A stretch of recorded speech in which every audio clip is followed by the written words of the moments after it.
Okay, so in this lecture, we're going to talk about the process of screening, intake, interviews, and diagnoses. The first process is screening. I don't have slides to reflect just the screening because it's largely done over the phone. And what is screening? The screening process is designed to determine whether or not a person is suitable for your facility. Um, Many times, it's like I said, it's done over the phone. You're going to ask them um, things like why they're seeking treatment, whether risk factors like self harm, other harm, violence, things like that, substance abuse, because there are some times where they may not be a good fit for your agency, and you may have to screen them out and refer them to another place. So that's why we do a phone screening. Um, Now, assuming that they come to you um, and they make it to an intake process, we also ask some questions and we elaborate further, and that's designed to come to a diagnosis. Um, by the way, I'm re-recording this because yesterday it seemed to corrupt and I couldn't upload it. So I'm trying to see if it re-records and whether that would work. So hopefully this is better. I'm going to try and be a little bit quicker because maybe it's data related. All right. What's the purpose of the intake? The purpose of the intake is to gather information about the client that would allow the agency to understand what the underlying problem is and to match up the client with the appropriate treatment and/or counselor. Again, there are many agencies that have very specific focuses. For example, you might go to a substance abuse facility and that's all they take. You might go to a sex related treatment and that's all they take. So matching them up with the right facility is good. It's also about matching them up with the right counselor. I've been doing agency work for some time, and anytime I would apply for a job on the interview, they would ask me, well, what do you specialize in? What kind of clients do you like to treat? Tell me a story of some of the clients you really are effective with. And the reason for these questions is because if we are going to take them, we also want to make sure that they're a good match for the therapist as well. Another reason to do an intake is to assess the urgency of the situation. Sometimes it's urgent enough that you instruct them to go to the emergency room. For example, someone calls a trauma hotline, God forbid they're raped. You're not going to say, come into my office, let's talk about it. You're going to say, don't shower, go to the emergency room and get a rape kit done. Someone's suicidal or homicidal. You're not going to say, yeah, and they're not in your office already. You're not going to say, yeah, come on in, let's talk about it. You're going to make sure that they get to the ER as fast as possible. You also want to do an intake to familiarize the client with the agency and the counseling process. They go over a series of forms. I spend about 10-15 minutes just having them sign forms so that they know their expectations and treatment. And they also allows me to talk about my process and how I do my work. So the intake's good for the client as well. So who's going to gather this information? It depends on the agency. Sometimes it's a staff member who's trained specifically for this. So in some agencies, there are intake workers or coordinators, and that's all they do. Other times it's counselors with a master's or bachelor's degree. In fact, many of you might wind up doing a lot of intake work. And I want to tell you that if you're doing intake work, many times it could feel like, oh my God, this is busy work. It takes a lot of time. I have to ask questions. You'll hear that some intakes will be quick, some will take much longer. Then you have to write up the reports or at least the paperwork.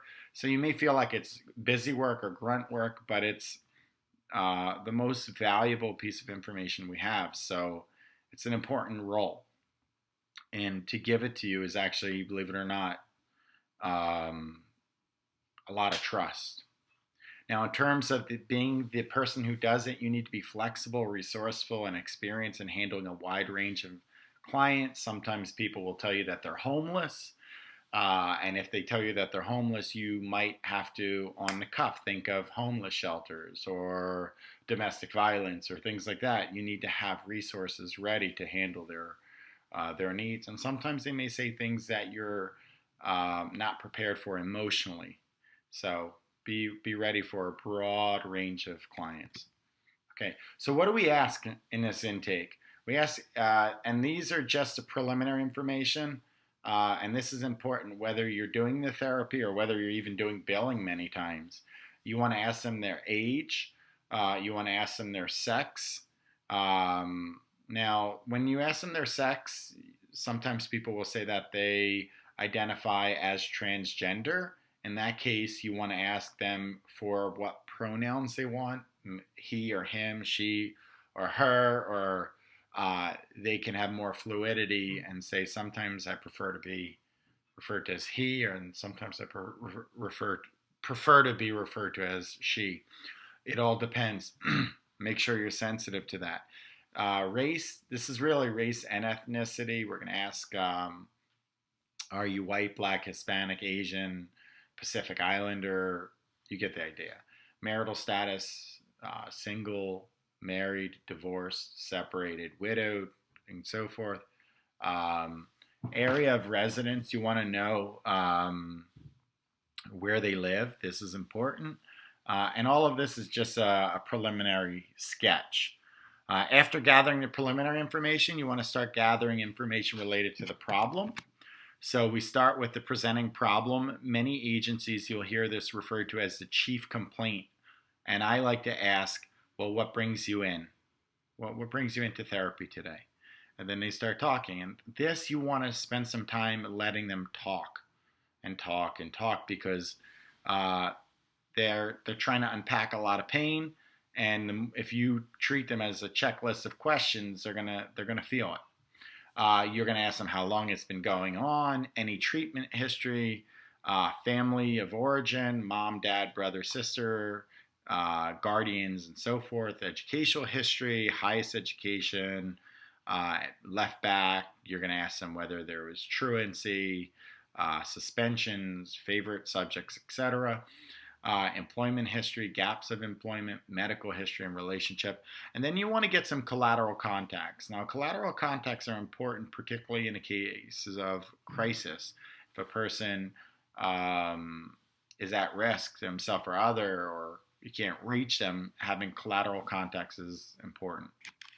And that's other people that are in their life that you could reach out to. Get a release before you do, though. All right, so there are different kinds of questionnaire structure or unstructured questionnaires. One common one is referred to as the initial client contact form. It has 11 domains or sections, and they include, again, the problem, relevant history, medical status, suicidal, homicidal ideation, mental status, medical history, current medications, allergies, substance abuse, past treatment, diagnoses, and recommendations. There's another way to do this, and this looks at how they manifest or express themselves. You can look at their behavior, what they do. For example, gambling or violence or things affect their mood. Sensations are perceptual experiences, hearing voices, etc. Imagery, or like how they frame their reality. Cognition is thinking. Interpersonal relationships are how they relate to one another. And then drugs are substance abuse, diet, etc. Things to consider. The length of time to do an intake will vary, and it's going to change based on the needs of the client, right? They may be in a rush, so you have to pick up the pace. The amount of time you have, and then the assessor.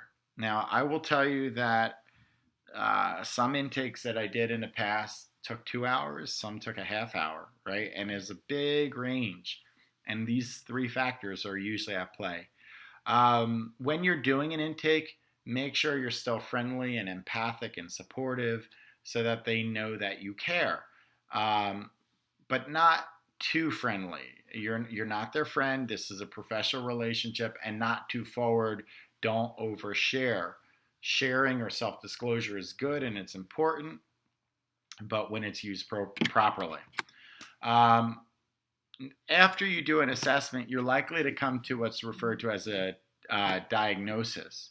And ultimately, accurately diagnosing a client, why would we do it?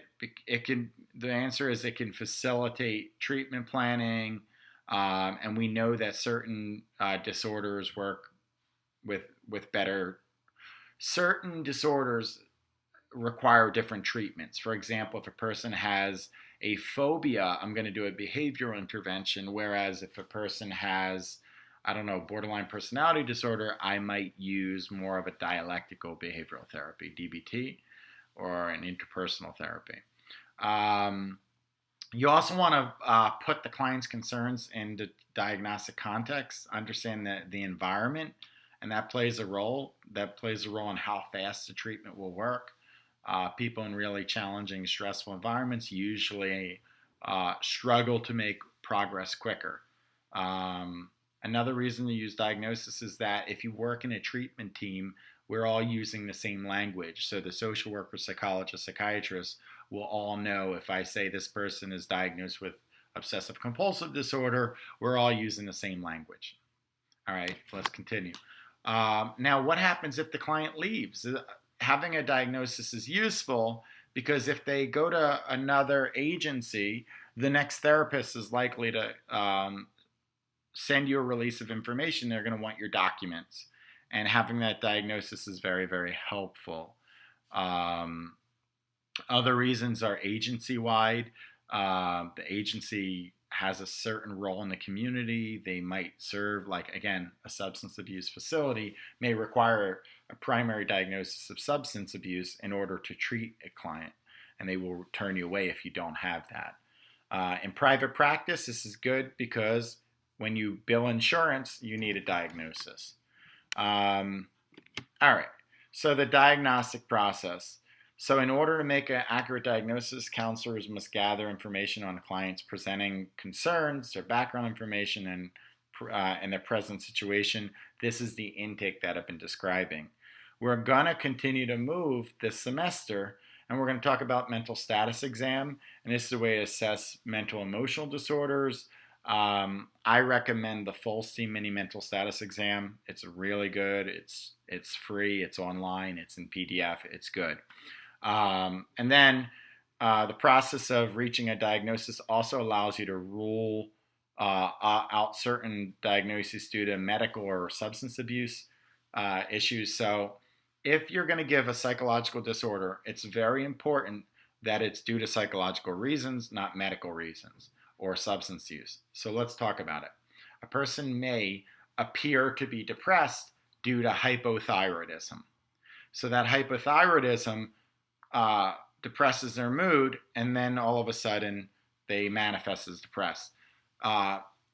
In such a case, you may not always give a diagnosis of depression. It is possible that they have both as well, so don't be afraid that every time there's a medical problem you can't diagnose, but be mindful. And then substance abuse is another issue we need to talk about. So if a person is hallucinating, you have to be very careful before giving a psychotic disorder to an individual to make sure that they're not taking LSD or shrooms or something like that. Diagnostic manuals we use the DSM-5 and ICD-10. The DSM-5 is the manual that explains the disorder. The ICD-10, it also explains it, but largely we use it for the diagnostic codes. So you'll get used to seeing letter and number codes. We just recently switched over to what's called an F code. So get used to seeing that. And that's that. Now, the DSM-5, it's a great manual. I recommend if you don't have it to buy it and read it. I believe in our program we require you at one point or another to take a course on psychopathology. If you're not going to buy the whole manual, at a bare minimum, buy the pocket manual. And why is the DSM-5 useful? Is one, it talks about the essential features of the disorder, talks about the characteristics usually associated with the disorder, impairment associated with the disorder, triggers to the disorder, frequency of occurrence, And then one thing is ruling out differential diagnoses. It'll tell you similar disorders so that you have to think about, did they meet the full criteria for this or both? So it's helpful that way. And then it gives you the checklist of symptoms. Okay. What I will tell you is that be careful with labels. We treat people, we don't treat disorders. And that actually in the beginning is particularly hard for new clinicians. When they give a label, they think that they're stigmatizing the person. You're not, and you may have to work on that. Now, if you're not sure of the diagnosis, you can give what's called a provisional diagnosis. That's a temporary diagnosis. You're not sure, and you're opening up to change it later. Okay, so things to consider in terms of reliability of mental health problems: subject variance. The client may exhibit different conditions at different times. Occasion variance. Clients at different stages of their conditions behave differently at different times. Information variance. Different clinicians have different pieces and source of information about their clients. So I may see things differently, and therefore, because I got different information, I may give one diagnosis, and you may see things differently because you got different information. Observation variance. The clients may view and note different pieces of information of more or less importance, so the salience of information. Criterion variance. Clinicians may use different criteria to come up with the diagnosis from the available data. So this may result in lower reliability. So again, be careful, because one mental health provider will give one diagnosis, another one may give another, and you have to figure out why that is. Practical issues. Waiting time to have an actual intake. This can be, depending on whether it's independent practice, if you have a waiting list, or whether it's an agency, sometimes a couple months. Other things, labeling in diagnosis. Like I said, we treat people, we don't treat diagnoses. So I will stop you if you say my borderline patient or my depressed patient. You'll say my patient with borderline personality disorder, whatever, because that really sets the tone. Understand that you may deal with different kinds of patients, voluntary versus involuntary. I was working with a woman who had an ACS case, and she could not get her kids back unless she go to therapy. She was involuntary. Her motivation was very different than people who voluntarily come. And then breaking the ice, you may start with an open-ended question just to get to know them, and that's very helpful in establishing rapport. And that is our lecture. So let me stop recording.